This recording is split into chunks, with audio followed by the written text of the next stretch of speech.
საქართველოსა და აზერბაიჯანს შორის საზღვრის საბოლოო დასადგენად სამუშაოების განახლება იგეგმება. ინიციატივას სალომე ზურაბიშვილს ეკუთვნის, რომელიც ბაქოში ოფიციალური ვიზიტით იმყოფება. ხელისუფლების პირველ პირებთან ყველა შეხვედრაზე დღეს ხაზზე გაუსვეს, რომ სტრატეგიულ პარტნიორებს შორის თანამშრომლობა კიდევ უფრო უნდა გაძლიერდეს. აქცენტი გაკეთდა იმ სავაჭრო ენერგეტიკულ პროექტებზე, რომლებსაც ორი ქვეყანა ერთობლივად ახორციელებს. პრეზიდენტმა ალიევმა ვრცლად ისაუბრა, რა მნიშვნელობა აქვს სამხრეთ გაზის კორიდორის პროექტს და ბაქო-თბილისი-ყარსის რკინიგზის მუშაობას. ქეთი კაშაკაშვილი ისაუბრებს ახლა ბაქოდან. საქართველოს პრეზიდენტის ორდღიანი ოფიციალური ვიზიტი აზერბაიჯანში დაიწყო. პრეზიდენტთან შეხვედრით გაიმართა დახვედრის ოფიციალური ცერემონია პრეზიდენტის სასახლეში. ამის შემდეგ შედგა პრეზიდენტებს შორის პირისპირ შეხვედრა, მოგვიანებით კი ერთობლივი პრესკონფერენცია.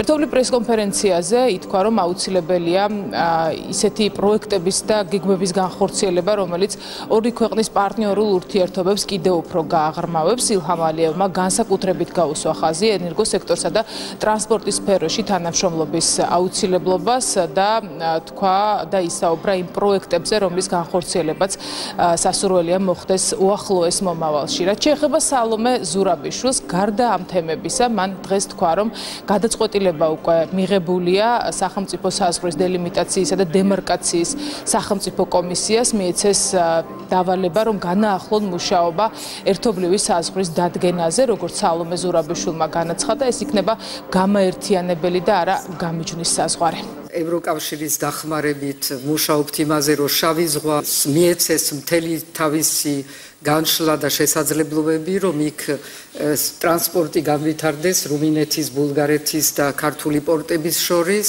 ასევე ვახსენებთ ის ჩვენი მოსაზრება, რომ ტოლერანტობა იყოს შეტანილი საქართველოს მიერ იუნესკოს არამატერიალურ მემკვიდრეობის სიაში. ამაზე უკვე ქონდა საუბარი იუნესკოში, მაგრამ ეს არის საერთო ღირებულება კავკასიის და შეიძლება რომ ამას მივცეთ ასევე კავკასიური ხასიათი. ჩვენ გადავწყვიტეთ, რომ უნდა მივცეთ საზღვრის სადელიმიტაციო კომისიას მითითება, რომ განაახლონ თავიანთი მუშაობა და მივიყვანოთ ეს მუშაობა ბოლომდე და საბოლოოდ დავადგინოთ ჩვენი ერთობლივი საზღვარი, რომელიც უნდა იყოს გამაერთიანებელი საზღვარი და არა გამიჯვნის საზღვარი. ისტორიას თუ გადავხედავთ, დავინახავთ, რომ 90-იანი წლების ბოლოდან ბაქოს სუფსის აშენება იყო დიდი მოვლენა და შესაძლებლობა მოგვცა, რომ კასპიისა და შავი ზღვა დაგვეკავშირებინა ერთმანეთთან. ამის შემდეგ აშენდა ბაქო-თბილისი-ჯეიხანის ნავთობსადენი, ბაქო-თბილისი ერზერუმის გაზსადენი. ეს ყველაფერი ერთობლივი ძალისხმევით საქართველომ, აზერბაიჯანმა და თურქეთმა განახორციელეს. ამ პროექტებს დიდი სარგებელი მოაქვს ჩვენი ქვეყნებისთვის. ბაქო-თბილისი-ყარსის რკინიგზის გახსნასთან დაკავშირებით იზრდება ტვირთების გადაზიდვა. პირველ ეტაპზე ვართ, მაგრამ ვხედავთ მის სარგებელს. რკინიგზის გახსნის შემდეგ აზერბაიჯანი თავის მეზობლებთან, კასპიის აღმოსავლეთში მდებარე ქვეყნებთან მიაღწევს შეთანხმებას. შედეგად ტვირთბრუნვა უფრო გაიზრდება.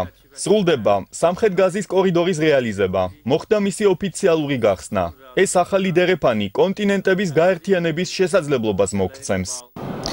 ოფიციალური ვიზიტის ფარგლებში სალომე ზურაბიშვილი დღესვე შეხვდა აზერბაიჯანის პრემიერ-მინისტრს და პარლამენტის თავმჯდომარეს. შეხვედრას პარლამენტის თავმჯდომარესთან ესწრებოდა საქართველოს დელეგაციაც, რომელშიც საკმაოდ ბევრი დეპუტატი შედის.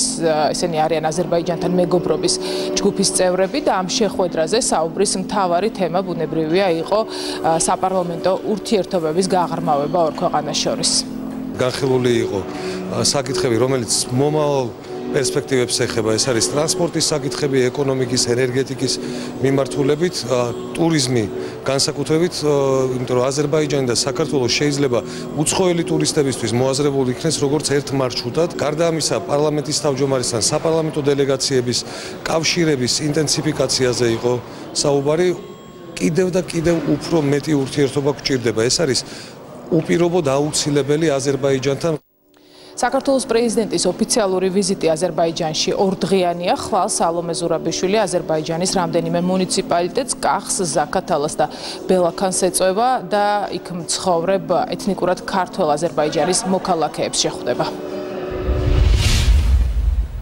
ეს იყო ქეთი კაშაკაშვილი ბაქოდან.